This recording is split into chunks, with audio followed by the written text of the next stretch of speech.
Compassion is one of the most profound and transformative qualities a human being can express. When we talk about the theme of compassion and connection, especially in the setting of a story about two paralyzed twin daughters of a CEO sitting alone at their birthday cake until a single father steps forward, we are really looking at how human warmth cuts through isolation, loneliness, and the invisible walls that society builds around those who are different. In this kind of story, compassion isn't just a fleeting act of kindness, it is the driving force that alters the trajectory of the character's experiences, leaving behind something much deeper than a shared moment. It creates a bond, a spark of connection that lingers long after the party is over. The twins represent a silent world of exclusion.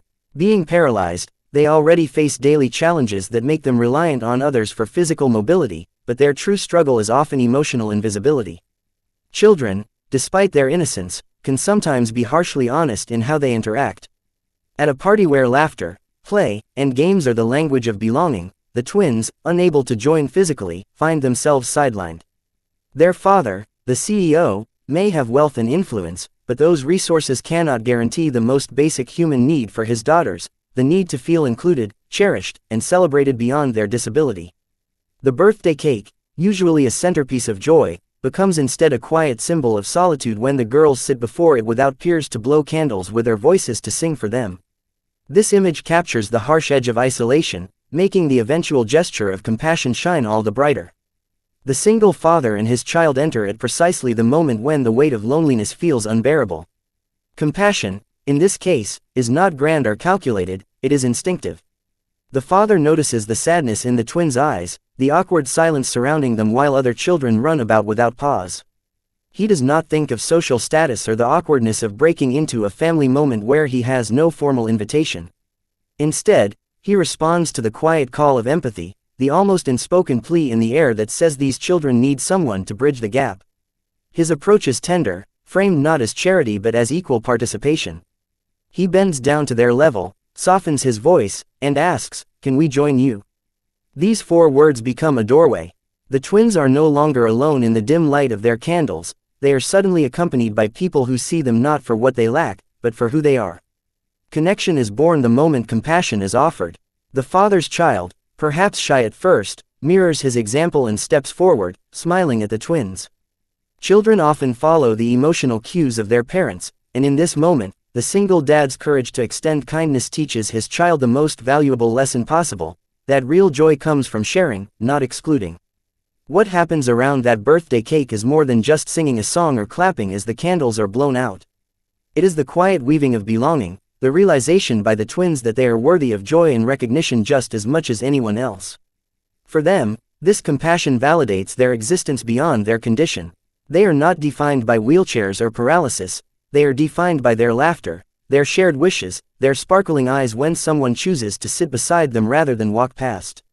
The CEO, watching from a distance, feels this theme in its purest form. He may have spent years trying to shield his daughters with wealth, private care, or by hosting parties to create the illusion of normalcy, yet what his daughters long for could not be purchased. Compassion and connection are gifts that no bank account can supply. Seeing a stranger kneel beside his daughters and treat them with genuine care humbles him in a way he perhaps has never experienced. It strips away the protective armor of business titles and power, reminding him that life's most valuable currency is kindness. His daughter's smiles in that moment become priceless, and the father realizes that compassion offered freely by another is what brings them joy he himself, despite all efforts, could not provide. The story highlights how compassion is not only healing for those who receive it, but transformative for those who give it as well. The single dad may have entered the scene as someone on the outside, perhaps unsure of his place in a room where wealth and social status seem to dictate the hierarchy. Yet by stepping forward, he not only grants joy to the twins but also discovers his own sense of purpose and courage. Connection flows both ways. By giving, he receives. His child, too, feels this transformation, learning that friendship can be formed in the simplest gestures, like holding hands, sharing a slice of cake, or laughing at a candle that refuses to blow out. The act of compassion becomes the seed of a new relationship that transcends differences in background, money, or ability. Expanding this theme further, compassion is often the antidote to invisibility. Disabled children frequently carry the weight of being looked past in social spaces.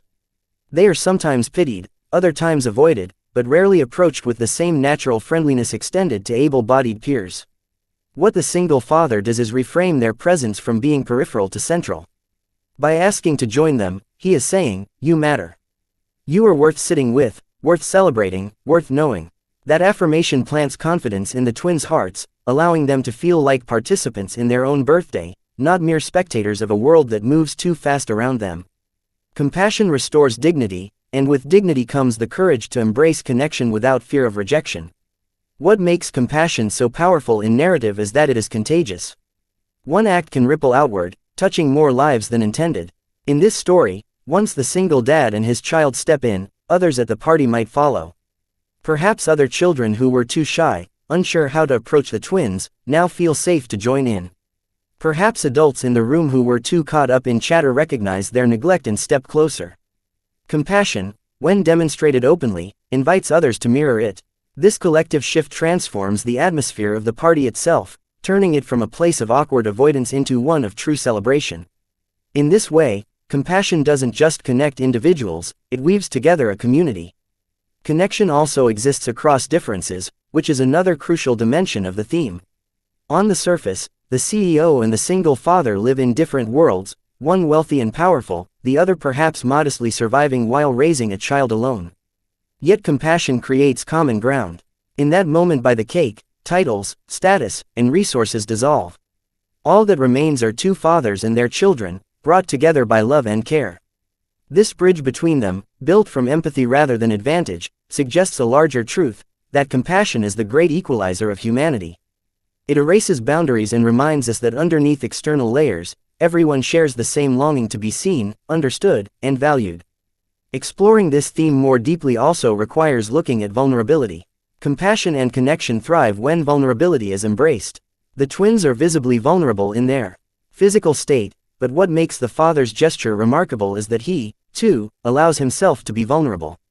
He risks stepping into a space where he might be unwelcome, risks exposing his own child to a situation where rejection could sting, yet he chooses to act anyway. Vulnerability is the soil in which compassion grows. Without it, people remain guarded, unwilling to reach across divides. By opening himself up, the single dad models bravery not as domination but as tenderness, showing that true strength lies in gentleness. The emotional weight of this theme also comes from timing. Compassion is most powerful when it enters a scene of loneliness. The image of the twins sitting before their cake, candles flickering, faces heavy with the absence of company, makes the father's words feel almost like salvation. The contrast between isolation and inclusion heightens the impact. Connection shines brightest against the backdrop of solitude, reminding us why acts of compassion linger in memory. For the twins, they may forget the decorations, the food, or the gifts, but they will never forget the moment someone chose to sit beside them when no one else did. Ultimately, the theme of compassion and connection in this story serves as a mirror to readers or listeners, urging them to reflect on their own choices. How often do we walk past the person sitting alone, rationalizing that they might prefer solitude? How often do we let fear of awkwardness prevent us from offering companionship? The story reminds us that the smallest gestures, a smile, a question, an invitation, can transform someone's day, even their self-perception. In this case, "Can we join you?" is not just a polite inquiry, it is a lifeline, a message that says, "You are not alone." And that, at its core, is what compassion always seeks to deliver. The emotional arc of a story is what gives it resonance, pulling readers from one state of feeling into another, layering tension, relief, and ultimately meaning. In the story about the CEO's paralyzed twin daughters who sat alone at their birthday cake until a single father asked if he and his child could join them, the emotional arc follows a natural yet deeply impactful trajectory. It begins in a valley of sadness and isolation, climbs toward a peak of kindness and inclusion, and settles into a plateau of warmth and healing. This progression is not accidental, it mirrors the way real human emotions move when compassion and connection intervene in moments of despair. By examining this arc in detail, one can see how the emotional landscape is shaped, why it matters, and how it influences every character in the narrative. The arc begins in quiet sorrow. At the start, the twins are portrayed in a position of absence, not because the party is lacking decorations or because gifts are missing, but because the true essence of celebration, shared joy, is not present for them.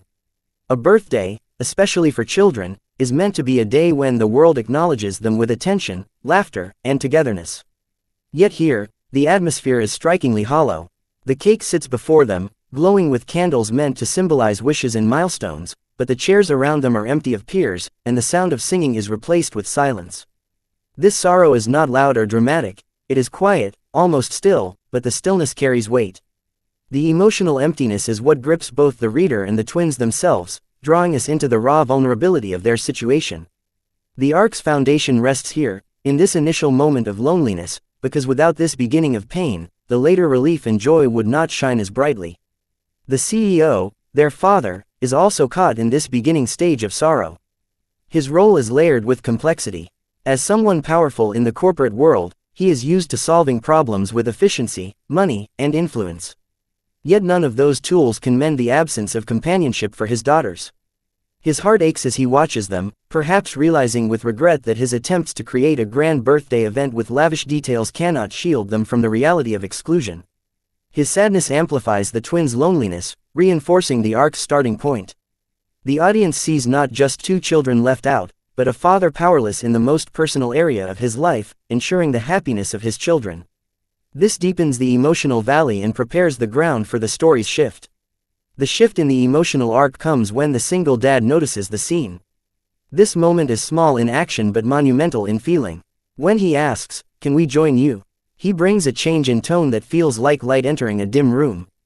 The question is gentle, almost hesitant, but packed with sincerity. It bridges the gap between the valley of sorrow and the rising slope of kindness. The twins, who had lowered their gaze to the candles with no expectation of company, look up. Their faces carry traces of confusion at first, why would someone want to join them, and then cautious hope begins to flicker. This flicker marks the very beginning of the emotional climb. Kindness here functions as both a spark and a bomb. For the twins, the act is a spark that ignites joy where there was emptiness. For their father, it is a bomb that soothes the ache of helplessness. Watching another parent, a stranger, fill the gap he could not, gives him relief and gratitude. The single dad's kindness reshapes the mood of the moment. Instead of silence, there is conversation. Instead of loneliness, there is shared presence. The emotional arc is now ascending. Each smile, each laugh, each shared word adds to the climb, building momentum toward inclusion. The single dad's child becomes an essential part of this rise. Children, more than adults, can cross social boundaries with natural ease when guided by kindness. By joining the twins, the child demonstrates acceptance without pity, offering companionship that feels natural rather than forced. The twins, for perhaps the first time during the party, feel what they had been missing, the sense of being celebrated not as subjects of sympathy, but as peers worthy of friendship. This inclusion lifts the emotional tone higher, like a song moving from a minor to a major key. The arc does not peak with a single moment, but with a series of unfolding gestures. The candles are blown out not in silence, but with voices singing, clapping, and laughter ringing in the background. The cake is cut not with solemnity, but with shared anticipation of who will get the first slice. Even if the twins cannot physically do all the motions themselves, their smiles radiate participation, and their giggles replace the earlier stillness. The emotional arc here has reached its most joyful height. The scene transforms from loneliness to belonging, from emptiness to fullness. Yet the arc does not end at this peak. What makes it powerful is the soft descent into warmth and healing.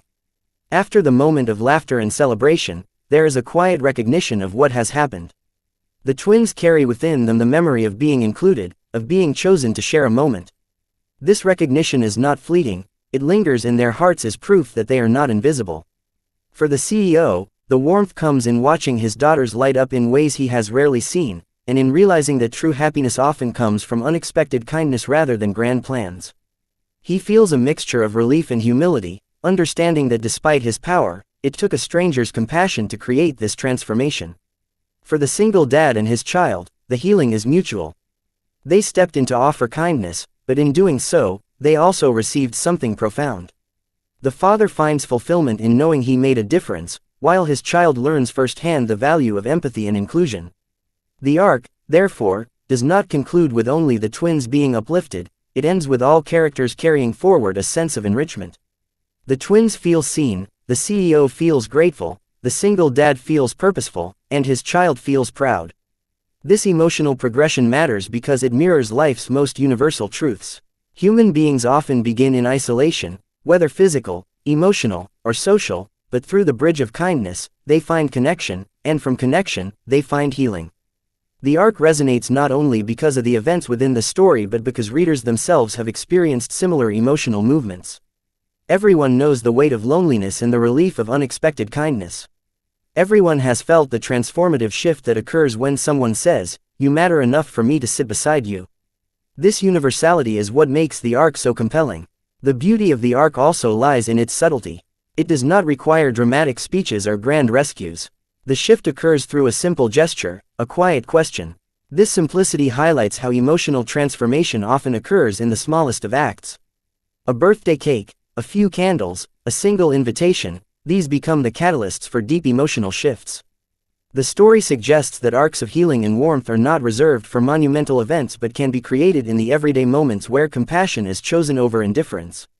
In its entirety, the emotional arc of this story demonstrates how pain can be reshaped into joy, how absence can be transformed into presence, and how isolation can dissolve into connection. It begins at the low point of sorrow, rises through the spark of kindness, peaks at inclusion and laughter, and settles into a lasting warmth that heals both the giver and receiver. This movement is what gives the story its heart and makes it linger in the minds of those who hear it. It reminds us that even the smallest gestures carry the power to shift an entire emotional landscape, turning silence into music and loneliness into belonging.